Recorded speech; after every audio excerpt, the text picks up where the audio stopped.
बढ़ेंगे अगली खबर की ओर। खबर मध्य प्रदेश के भोपाल से है, जहां क्राइम ब्रांच को बड़ी सफलता मिली है और कार्रवाई करते हुए 120 पेटी से ज्यादा कोरेक्स सिरप सहित एक आरोपी को गिरफ्तार किया गया है। आरोपी को क्राइम ब्रांच ने थाना शाहजहानाबाद से दबोचा है। यह युवक नशेबाजों को अपने घर में महंगे दामों में कोरेक्स सिरप बेचता था। पुलिस अब जांच कर रही है कि आरोपी इतनी बड़ी मात्रा में सिरप कहां से और कैसे लेकर आया।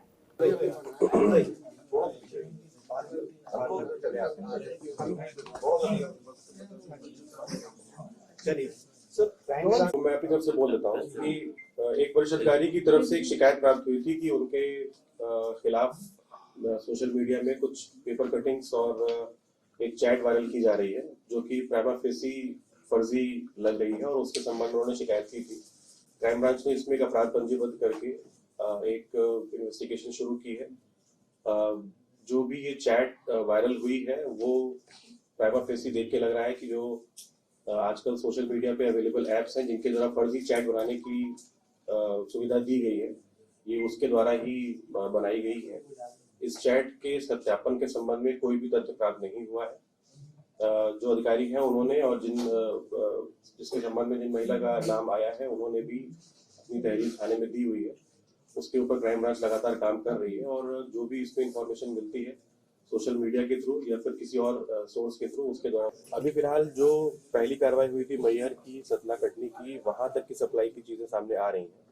भोपाल के मेडिकल स्टोर्स पे सप्लाई का कोई अभी लिंक क्रिएट नहीं हुआ है, लेकिन इसके भंडारण को लेके और इसकी बिक्री को लेके अभी तक किसी प्रकार का कोई दस्तावेज वो पेश नहीं कर पाए, जिसके बारे में उनसे जानकारी मांगी गई है और अभी तक इस प्रकार का कोई तथ्य सामने नहीं आया है कि वो उनके पास कोई भी लीगल बैकिंग है इस चीज को बेचने की और इस स्तर पर भंडारण करने की। सर, इसमें जो इनका ग्रोथ था कि अलग-अलग जगह काम करते हैं और भी जगह हो सकता है।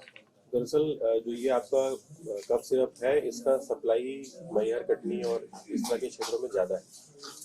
तो वहां पर जब भी पहली कार्रवाई हुई थी तो वहां से हमें ये सूचना प्राप्त हुई थी कि इनका जो सप्लाई का चेन है उसका एक लिंक भोपाल में भी है। उसी सूचना पर काम करते हुए हम लोगों ने ये रेड की थी और उसके बाद ये उसमें जब्ती की है। इसमें जो इसके बैकवर्ड लिंकेजेस हैं हम लोग उस पर भी काम कर रहे हैं कि ये पीछे कहाँ से मैन्युफैक्चर होके और फिर किस किस रूप से मध्य प्रदेश में आ रहा है, उस पर भी सूचना प्राप्त की जा रही है। भोपाल में अभी इसके अलावा फिलहाल जो ये व्यक्ति इसको पकड़ा है उससे अभी और बरामदगी नहीं हुई है, लेकिन उससे पूछताछ जारी है और उसकी जो पीआर ली गई है उसमें और भी इंफॉर्मेशन निकल के आएगी। और शांति तो होंगे सर इसके, क्योंकि इतने सारा इसके पास से बरामदगी हुई है, साथ में कंपनी एक साथ इतना कैसे दे सकती है, इसकी चेन के बारे में कुछ पता चला? दरअसल ये जो प्रोटीन युक्त कफ सिरप है इसको लेके जो लॉज है वो बहुत क्लियर नहीं है। 2016 में इसमें बैन लगा था, उसके बाद इसको हाई कोर्ट ने इंटरिम रूप से इस बैन को हटाया था। तो कुछ स्टेट्स में इस पे बैन है, कुछ स्टेट्स में बैन नहीं है। मध्य प्रदेश में इसके ऊपर बैन लगाया गया है, जिसके ऊपर हाई कोर्ट में केस चल रहा है और तमाम तरह के और भी लिटिगेशन इस मामले में चल रहे हैं।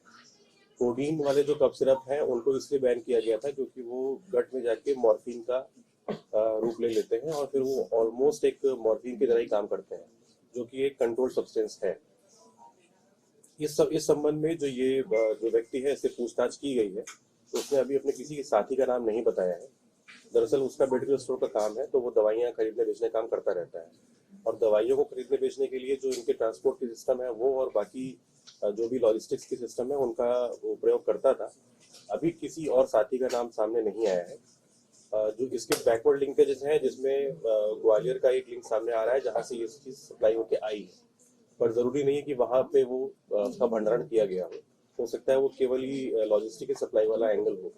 तो पुलिस अब उस पर काम कर रही है और होपफुली आगे उसमें और भी कुछ जो है तथ्य सामने निकल कर आएंगे। भोपाल में भी कहीं ये उसकी आड़ में ये पूरा बेच रहा था, जब ये ट्रांसपोर्टिंग कर रहा था तो डायपर के बीच में लाता था, इस तरह से कुछ बात नहीं सर? ट्रांसपोर्टेशन के संबंध में भी क्लैरिटी नहीं है कि वो ट्रांसपोर्टेशन क्या बाकी डिब्बों में छुपा के लाता था कि नहीं, लेकिन इस व्यक्ति का जो आरोपी है इसका मेडिकल सप्लाई का काम है, वो उसको थोक रूप से भी करता है। जो डायपर्स होते हैं बच्चों के उनका सप्लाई का काम भी करता है। लोकल यहाँ पर जो दुकानें हैं उनको भी सप्लाई काम करता है। चूंकि इसके लिंक तो क्रिएटेड है जो मेडिकल फील्ड में जो लोग सप्लाई करते हैं उनसे, तो नो डाउट कि उसी को यूज करके इसने ये सामान यहाँ मंगाया है। पिछले 1 साल से ये लगभग इसको यहाँ पर बेच रहा है। अभी चूंकि इसकी पीआर में पूछताछ शुरू नहीं हुई है, इसकी पीआर में पूछताछ शुरू होगी तो भोपाल में इसके क्या लिंक है भोपाल में किन दुकानों को कहाँ पर रखने के लिए बेचा है, किसको बेचा है, उसकी जानकारी जो है वो मिल जाएगी। इसकी वो हिमाचल प्रदेश की है। जितने भी फेंसिडिल और कोरेक्स यानी कि कोडीन युक्त जितने भी बैंड सब्सटेंसेस हैं, उनकी मोस्टली जो इंडिया में मैन्युफैक्चरिंग है वो हिमाचल प्रदेश के थ्रू ही होती है।